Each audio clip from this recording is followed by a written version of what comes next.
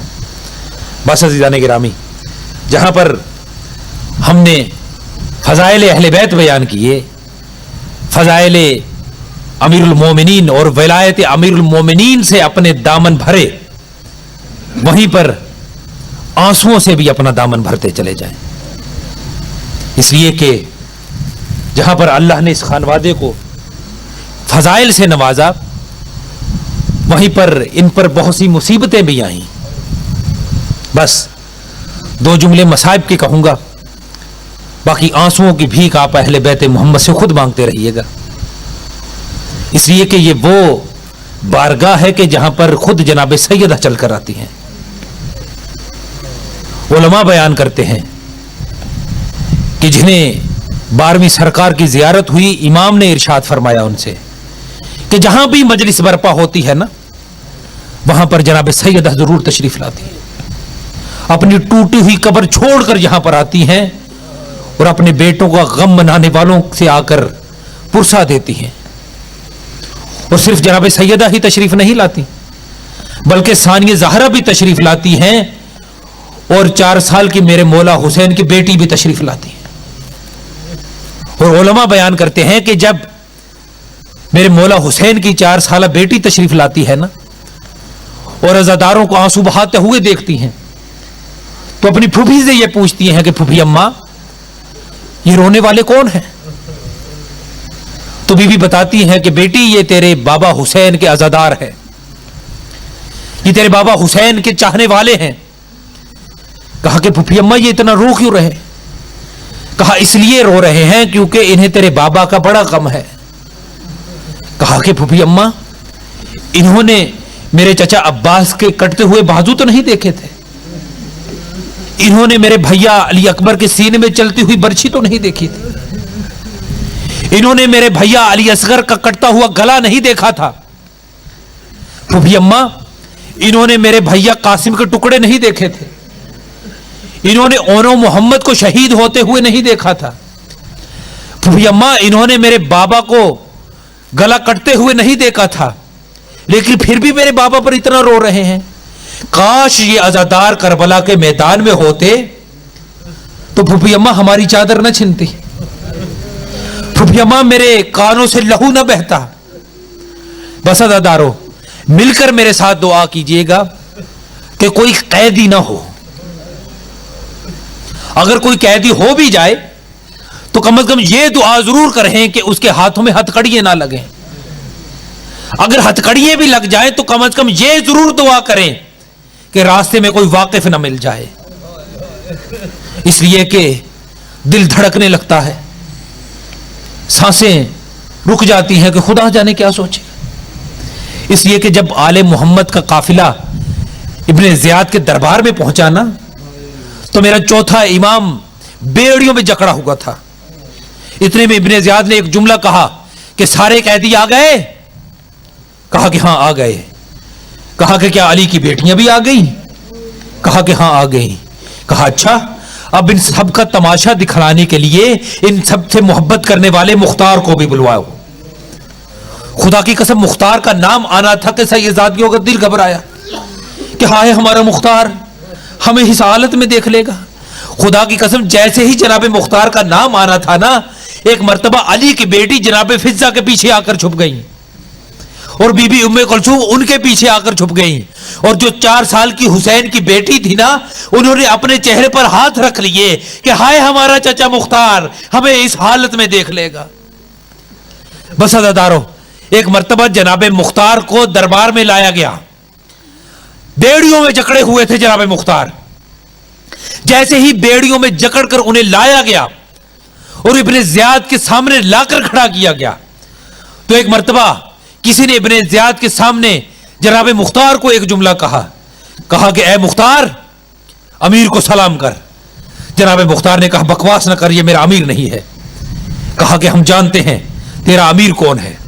کہا اس نجس دربار میں میرے مولا کا نام نہ لینا۔ کہا کہ ہم جانتے ہیں کہ حسین ہی تیرا امیر ہے. خدا کی قسم اتنا جملہ سننا تھا کہ جناب مختار نے ایک مرتبہ انگڑائی لی کہ بیڑیاں ٹوٹ گئیں. ساتھ والے سپاہی سے تلوار لے کر کہا کہ خبردار اپنے نجس دربار میں میرے مولا حسین کا نام نہ لینا ورنہ میں حملہ کر دوں گا. اتنے میں ابن زیاد جو کہ ممبر پر بیٹھا ہوا تھا, جو کہ تخت پر بیٹھا ہوا تھا, کہنے لگا کہ میں جانتا ہوں حسین ہی تیرا امیر ہے. کہا کہ اپنے نجس زبان سے حسین کا نام نہ لینا. کہا کہ میں یہ بھی جانتا ہوں کہ حسین تیرا امیر ہے. اب عزادارو, جناب مختار کو یہ علم نہیں تھا کہ امام حسین شہید کر دیے گئے ہیں. ایک مرتبہ ابن زیاد کہنے لگا اے مختار, اگر میں تیرے مولا حسین کی یہیں پر تجھے زیارت کروا دوں تو مجھے کیا انعام دے گا. اب عزادارو, جناب مختار کو یہ پتا نہیں تھا کہ حسین شہید کر دیے گئے ہیں. ایک مرتبہ کہنے لگے کہ تجھے کیا معلوم میرا مولا حسین کہاں پر ہے, میرا مولا حسین کہاں پر آرام کر رہا ہوگا. کہا کہ اگر میں ابھی تیرے مولا حسین کی تجھے زیارت کروا دوں تو مجھے کیا انعام دے گا. یہ کہہ کر اس نے تھال منگوایا اور تھال پر سے رومال ہٹا دیا. جیسے ہی جناب مختار نے امام حسین علیہ السلام کا سر دیکھا نا عزادارو, ایک مرتبہ سر جھکا کر کہا السلام علیکہ یا ابن رسول اللہ, السلام علیکہ یا ابن امیر المومنین, السلام علیکہ یا ابن فاطمہ الزہرا. اے رسول اللہ کے بیٹے حسین آپ پر سلام, اے جناب سیدہ کے بیٹے آپ پر سلام. ایک مرتبہ ساتھ والے سے تلوار لے کر جناب مختار نے حملہ کرنا چاہا. خدا کی قسم جیسے ہی حملہ کرنا چاہا نا تو پیچھے سے کسی بوڑھے نے جناب مختار کے ہاتھ تھاما اور ہاتھ تھام کر کہا چچا مختار حملہ نہ کرنا, چچا مختار حملہ نہ کرنا, پھوپھیے میرے ساتھ ہیں, چچا مختار بہرے میرے ساتھ ہے. ایک مرتبہ جناب مختار نے پیچھے مڑ کر دیکھا کہ ایک سفید بالوں والا بوڑھا وہاں پر موجود ہے. کہا کہ اے بوڑھے تو کون ہے, تو کیوں مجھے حملہ کرنے سے روک رہا ہے. کہا کہ چچا مختار آپ نے پہچانا نہیں, میں ہوں آپ کا زین العابدین, میں ہوں آپ کا سید الساجدین. ایک مرتبہ جناب مختار نے تلوار کو ہاتھ سے پھینکا اور ہاتھ جوڑ کر زمین پر گھٹنے جوڑ کر بیٹھ گئے اور کہا اے زین العابدین 22 سال کی عمر میں آپ کے بال بھی سفید ہو گئے. آئینہ فضل العباس, عباس کہاں چلے گئے, علی اکبر کہاں چلے گئے, اور محمد کہاں چلے گئے, قاسم کہاں چلے گئے. الا لعنت اللہ علی القوم الظالمین وسیعلم الذین ظلموا ای منقلب ینقلبون. بس عزادارو, میری دعا ہے کہ خداوند عالم آپ کی صداداری کو قبول و منظور فرمائے. بانیان مجلس کی اور یہاں کی امام بارگاہ کے متولیوں کی خداوند عالم جتنی بھی توفیقات ہیں ان میں اضافہ فرمائے. جتنے بھی عزادار یہاں پر بیٹھے ہوئے ہیں خداوند عالم سب کی حاجات کو قبول فرمائے. تمام عزاداران سید الشہداء کے مال و جان اور عزت و آبرو کی خداوند عالم حفاظت فرمائے. جو افراد عزادار ہونے کے جرم میں شہید کر دیے گئے ہیں خداوند عالم انہیں محمد و اہل بیت محمد کے ساتھ محشور فرمائے. اور یاد رکھیے کہ جب بھی دعا کی جائے کوشش کیا کریں کہ آمین کہا کریں, اس لیے اگر کسی کے آمین کہنے سے کسی بے گھر کو گھر مل جائے تو میں سمجھتا ہوں آمین کہنے کا حق بنتا ہے. اگر کسی بیمار کو شفا مل جائے تو آمین کہنے کا حق بنتا ہے. اگر کسی قیدی کو آمین کہنے سے قید سے نجات مل جائے تو آمین کہنے کا حق بنتا ہے. تو میرے ساتھ مل کر دعا کریں کہ جتنے بھی بے گھر ہیں خداوند عالم محمد و اہل بیت محمد کے صدقے میں انہیں گھر نصیب فرمائے. جتنے بھی بے اولاد ہیں انہیں محمد و اہل بیت محمد کے صدقے میں اللہ اولاد نصیب فرمائے. جتنے پریشان حال ہیں ان کی پریشانیوں کو دور فرمائے. جتنے بھی قیدی ہیں محمد و اہل بیت محمد کے محبت میں قید کر دیے گئے ہیں خداوند عالم انہیں اسیران کربلا کے صدقے میں قید سے رہائی نصیب فرمائے. اور خصوصاً قبلہ قاظمی صاحب تشریف فرما ہے, ان کی زوجہ علیل ہیں, ان کو خداوند عالم صحت کاملہ و عاجلہ عطا فرمائے. اس امام بارگاہ کو خداوند عالم اپنی مقرب اور اپنی منزہ اور اپنی مقبول امام بارگاہوں میں شمار فرمائے. اس امام بارگاہ میں خداوند عالم اتنی ترقی نصیب فرمائے کہ خداوند عالم کے ہاں جو فرشتے ہیں وہ عرش پر بیٹھ کر یہاں کی مجلسوں کو سنیں. بس محمد و اہل بیت محمد کے صدقے میں آپ کی دنیاوی اور اخروی حاجات کو محمد و اہل بیت محمد قبول و منظور فرمائیں. بس ساری حاجاتوں کی ایک ہی حاجات, سب دعاؤں کی ایک ہی دعا کہ جس میں ساری دعائیں پوشیدہ ہیں کہ بار الہ ہمارے حقیقی امام، ہمارے حقیقی وارث، ہمارے حقیقی شہنشاہ، ہمارے حقیقی مولا امام زمانہ کا جلد از جلد ظہور فرما، اپنی جملہ حاجات کی قبولیت کے لیے ایک مرتبہ مل کر بآواز بلند صلوات پڑھیں۔